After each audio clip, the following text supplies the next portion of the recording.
तो राहु के गोचर के बारे में हम बात करेंगे। राहु और केतु दोनों का ही गोचर। राहु जहाँ मीन राशि से निकलकर कुंभ राशि में आ जाएंगे, लगभग ये आपके लिए मई का महीना रहेगा। और केतु यहाँ से आपके 8वें भाव से निकलकर आपके 7वें भाव में आ जाएंगे। तो अगर आपका कुंभ लगन है तो कुछ इस प्रकार से आपको इनकी दोनों की प्लेसमेंट देखने को मिलेगी अब नए साल में।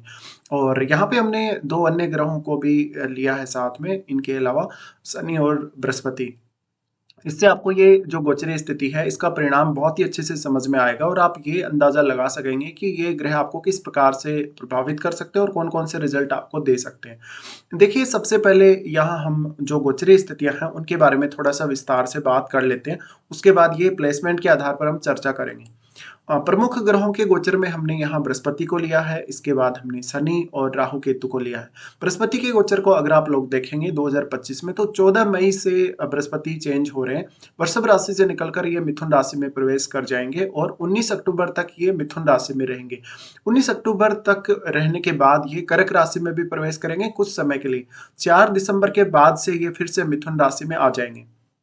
शनि का गोचर, जिनके बारे में ऑलरेडी हमने चर्चा कर ली, अगर आप फिर भी आपने वीडियो नहीं देखा अपने लगन के हिसाब से, तो आप प्लेलिस्ट में जाके देख सकते हो। यहाँ शनि 29 मार्च 2025 को मीन राशि में गोचर करेंगे और ये इनका गोचरीय स्थिति बदलेगा। ये अपना कुंभ राशि को छोड़ देंगे 29 मार्च को और फिर 22 फरवरी 2028 तक मीन राशि में ही रहने वाले हैं शनि। राहु का गोचर अगर देखा जाएगा तो राहु मई में, लगभग 18 मई को 2025 में ये कुंभ में गोचर करने लगेंगे और 5 दिसंबर 2026 तक कुंभ राशि में ही रहने वाले हैं। केतु का गोचर 18 मई 2025 से सिंह राशि में रहेगा और 5 दिसंबर 2026 तक ये सिंह राशि में रहेंगे। तो ये गोचरीय स्थितियां हैं। इसके बाद अब हम देख लेते हैं इसका प्रभाव और परिणाम आप लोगों के लिए कैसा आने वाला है। देखिए, सबसे पहले तो आपका लगन कुंभ है और कुंभ लगन में वैसे भी राहु काफी अच्छा माना जाएगा अगर वो लगन में ही स्थित होगा गोचर में।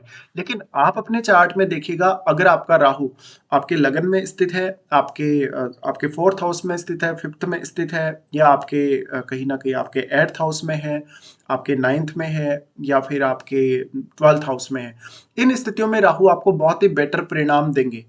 बाकी अन्य जो स्थितियां हैं उनमें उतने ज्यादा प्रभावशाली या उतने ज्यादा अच्छे परिणाम नहीं आएंगे आपके चार्ट में। हालांकि बाकी अन्य ग्रहों का जो राहु के साथ संबंध है उस पर भी डिपेंड करेगा, वो आपको अपने खुद के चार्ट के हिसाब से देखना चाहिए।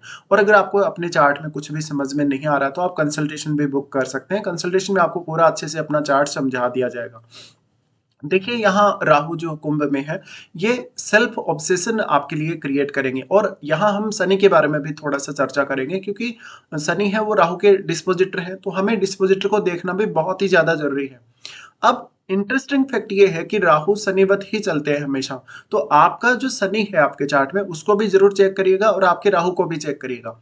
राहु शनिवत चलेंगे तो शनि क्या बता रहे हैं? शनि आपके 12th लॉर्ड है और आपके लग्नेश भी हैं। वो जा रहे हैं आपके सेकंड हाउस में, तो सेकंड हाउस से आपकी धन संपत्ति, आपका पारिवारिक जीवन, आपका रहन सहन और जो कुछ भी आपके पास है, चाहे वो कैश के रूप में है, चाहे वो इलिक्विड रूप में है, सारा का सारा जो भी पैसा या संपत्ति है वो है। यहाँ राहु बता रहे हैं आपका फॉरेन यात्रा, फॉरेन सेटलमेंट, या फिर आपको फॉरेन से किसी भी प्रकार की इनकम होना, आपका बिजनेस में बहुत ज्यादा विस्तार होना, नेम फेम बहुत ज्यादा बढ़ना। क्योंकि अब शनि 12th लॉर्ड है, तो 12th लॉर्ड होने की वजह से शनि जब यहाँ आ रहे और राहु के डिस्पोजिटर हैं वो, तो इस केस में हम ये मानते हैं कि आप लोगों को विदेश से बहुत ज्यादा इनकम प्राप्त हो सकती है। आपका कोई भी ऐसा बिजनेस जिसको आपको बहुत ज़्यादा विस्तार देना है, आपको अपने बिजनेस को एक्सपांड करना है, आपको कहीं न कहीं खुद के लिए ज़्यादा से ज़्यादा धन कमाना है या खुद को बहुत ही ज़्यादा टैलेंटेड बनाना है, तो ऐसे राहु में आप फोकस कर सकते हैं। अब इंडिविजुअल रूप से, ओनली इंडिविजुअल रूप से ये राहु आपके लिए बहुत ही ज़्यादा अच्छा कहा जाएगा और ये गोचर भी आपके लिए काफ़ी इफेक्टिव रहेगा। लेकिन अगर आप किसी पार्टनरशिप में हैं, किसी रिलेशनशिप में हैं, उनके लिए ये गोचर बिल्कुल भी अच्छा नहीं है। तो आप ज़्यादातर जो कंसंट्रेशन है आपका खुद पर ही रहने वाला है और दूसरों के साथ अगर आप डील करेंगे तो काफी क्लेवरली आप डील करते हुए दिखेंगे। राहु के यहाँ होते हुए थोड़ा सा अपने स्वास्थ्य का ख्याल जरूर रख लीजिएगा। और यहाँ पर बहुत ज्यादा ऑब्सेशन में भी आपको आने की जरूरत नहीं है। वैसे भी आपको यहाँ शनि सपोर्ट कर रहे हैं क्योंकि शनि लग्नेश होकर दूसरे भाव में चले गए और यहाँ बृहस्पति का भी कहीं ना कहीं जो राहु से संबंध है वो है, तो इस वजह से आपके लिए डिसीजन लेना, किसी भी प्रकार का काम करना बहुत ज्यादा आसान हो जाएगा। राहु का लगन में होना थोड़ा सा आपको कहीं ना कहीं खुद के प्रति बहुत ज्यादा ऑब्सेशन देगा, जिससे आप अपने पार्टनर को इग्नोर करने लगेंगे, तो यहाँ मैरिड लाइफ को लेके कुछ प्रॉब्लम से सामने आ सकती है। बट इंडिविजुअल रूप से आपके लिए राहु बहुत ज्यादा अच्छा है। राहु के इस गोचर में आप ज्यादा से ज्यादा अपनी हॉबीज पे, अपने इंटरेस्ट पे ध्यान दें। आप कौन सी फील्ड में क्या कुछ कर सकते हैं। अगर ऑलरेडी कोई भी बिजनेस कर रहे हैं तो उसका थोड़ा और विस्तार करने के लिए देखें, कोई बहुत बड़ी प्लानिंग करने के लिए देखें।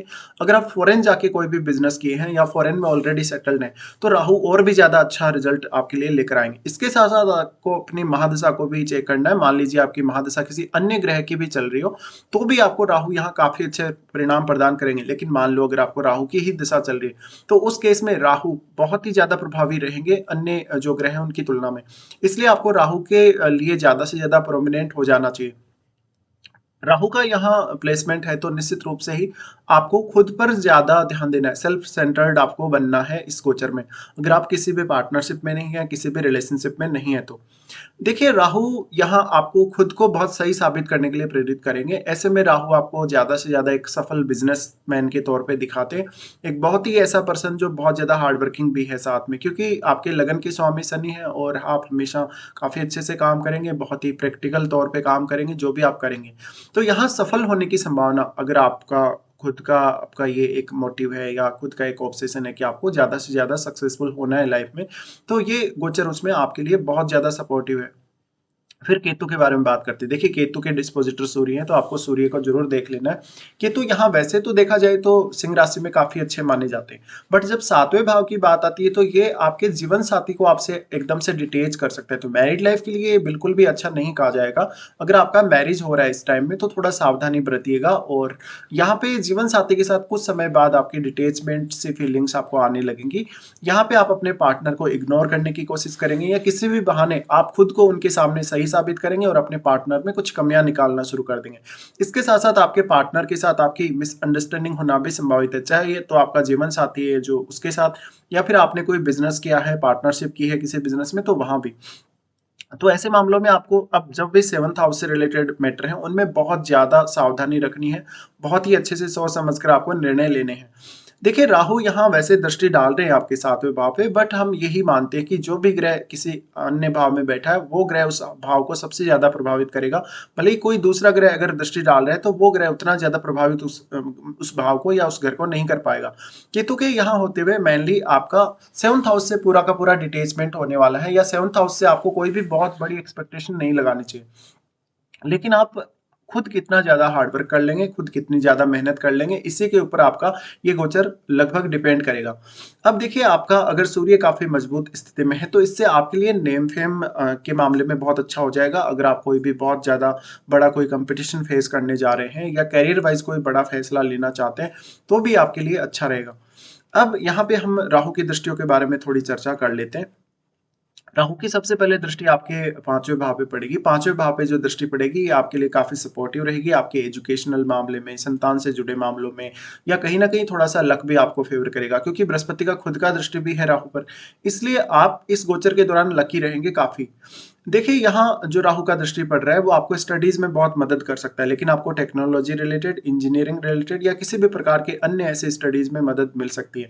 इसके साथ साथ आपको, आप कोई भी स्पोर्ट्स पर्सन है, आप एआई रिलेटेड कोई काम कर रहे हैं, टेक्नोलॉजी रिलेटेड कोई काम कर रहे हैं, तो राहु बहुत मदद कर सकते हैं।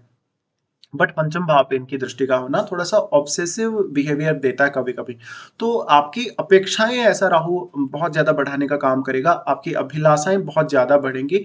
इस वजह से आपको थोड़ी दिक्कतें आएंगी। अब आपके लगन में अगर सूर्य जैसा ग्रह बैठा हो, मंगल जैसा ग्रह बैठा हो, तो आपकी अपेक्षाएं और भी ज्यादा तेजी से बढ़ेंगी। इसलिए आपको खुद को कंट्रोल में रखना भी उतना ही ज्यादा जरूरी। राहु का फिर यहाँ से दृष्टि रहेगा आपके सातवें भाव पे, तो यहाँ पर केतु पर उतना ज्यादा प्रभाव वो नहीं डाल पाएंगे, क्योंकि केतु यहाँ एनर्जी को एब्जॉर्ब करने का काम कर रहे हैं। तो केतु आपके लिए यहाँ थोड़ी कमी पैदा कर रहे हैं रिश्तों को लेकर या पार्टनरशिप को लेकर। लेकिन राहु की दृष्टि भी इसको इतना ज्यादा एम्पलीफाई नहीं कर पाएगी यहाँ पर। और यहाँ पे आप ये देखिएगा कि राहु के साथ भी कोई अन्य ग्रह स्थित है या केतु के साथ कोई भी अन्य ग्रह स्थित है तो वो कैसा परिणाम देगा आपको। जैसे राहु के साथ अगर मान लो कोई भी ग्रह स्थित है तो वो कौन कौन से भाव का आपके चार्ट में स्वामी, उन भावों को देखेगा और उस ग्रह को देखेगा। अगर मान लो बुध है, शुक्र है, तो राहु का गोचर उन ग्रहों पर भी काफी अच्छा इफेक्ट डालेगा और उन ग्रहों से रिलेटेड परिणाम भी आपके लिए काफी ज्यादा अच्छे होंगे। लेकिन मान लो केतु के साथ जैसे शुक्र जैसा ग्रह हो या बुध जैसा ग्रह हो, तो आपको उन ग्रहों की जो क्वालिटीज़ हैं, उनमें काफ़ी ज़्यादा कमी भी नज़र आएगी। इसलिए आपको इस हिसाब से विचार करना है। राहु का जो दृष्टि सप्तम भाव पे पड़ रहा है, कहीं न कहीं राहु आपको बहुत ही ज़्यादा अलर्ट करेंगे हर मामले में, यानी आप बहुत ही ज़्यादा क्विकली फैसले लेंगे और काफ़ी चतुराई से काम करेंगे। राहु के यहाँ होते हुए सामने वाला जो पर्सन है आपका, चाहे वो आपका जीवन साथी है, चाहे कोई भी अदर पर्सन है, वो आपको इतना अच्छे से अंडरस्टैंड नहीं कर पाएगा, उसको काफ़ी ज़्यादा समय लगेगा, इतने में आप उसका फ़ायदा उठा पाएँगे। राहु का दृष्टि फिर आपके नवम भाव पे, नवम भाव पे जो दृष्टि है, ये आपके लॉन्ग डिस्टेंस टूर के लिए अच्छा है, स्टडी पर्पस के लिए काफ़ी अच्छा है। कहीं न कहीं यहाँ आपको एक अच्छा लक फैक्टर भी सपोर्ट करेगा, क्योंकि बृहस्पति का दृष्टि भी है यहाँ पर, और बृहस्पति का जो दृष्टि है उस वज़ह से भी आपको आपके हायर एजुकेशन में काफ़ी मदद मिलेगी, आपको लॉन्ग डिस्टेंस ट्रैवल में भी काफ़ी मदद मिलेगी। अब राहु का जो यहाँ दृष्टि पड़ रहा है, उसकी वज़ह से आपके गुरुजनों के साथ, अपने पिता के साथ थोड़े-से आपके मतभेद भी नज़र आ सकते हैं। फिर लगन का राहु है, लगन का राहु होने की वज़ह से आपको काफ़ी ज़्यादा ज़िद्दी बनाएगा। आप ये देखेंगे कि आप खुद बहुत ज़्यादा सही हैं, लेकिन आप दूसरों में हमेशा कमियाँ निकालते रहेंगे, और खुद हमेशा हर जगह, हर कंडीशन में आपको खुद को सही साबित करना है, ऐसी फीलिंग्स आपको आएँगी। और आप किसी भी तरीके से, भले ही आप कोई गलत तरीका इस्तेमाल करें, चाहे कोई सही तरीका इस्तेमाल करें, अपने आप को हर कंडीशन में बेहतर साबित करने की कोशिश करेंगे। तो इंडिविजुअल रूप से आपको अगर कहीं भी परफ़ॉर्म करना है, चाहे वो क्रिएटिव मामलों में, चाहे किसी भी अन्य मामलों में, तो राहु आपको काफ़ी सपोर्ट करेंगे। इसके अलावा जिन जातकों को भी विदेश से संबंध है, अर्निंग्स के मामले में, करियर के मामले में, उन लोगों के लिए भी राहु बहुत कुछ लेकर आएगा। तो इस प्रकार का आपके कुंभ लगन वाले जातकों के लिए ये गोचर रहेगा। तो ये गोचर काफ़ी ज़्यादा अच्छा कहा जा सकता है।